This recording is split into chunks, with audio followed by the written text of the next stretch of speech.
ભરૂચના મનુબર રોડ વિસ્તારમાં એક બિનવારસી કારે પોલીસ તંત્રને દોડતું કર્યું હતું.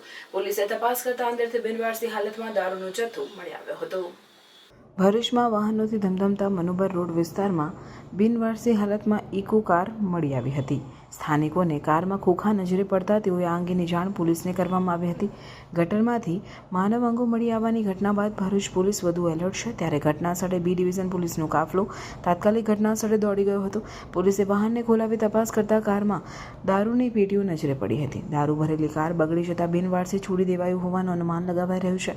આ બાબતે પોલીસે કારના માલિક અને દારૂનો જથ્થો કોનો છે એ સહિતની દિશામાં તપાસ શરૂ કરી છે.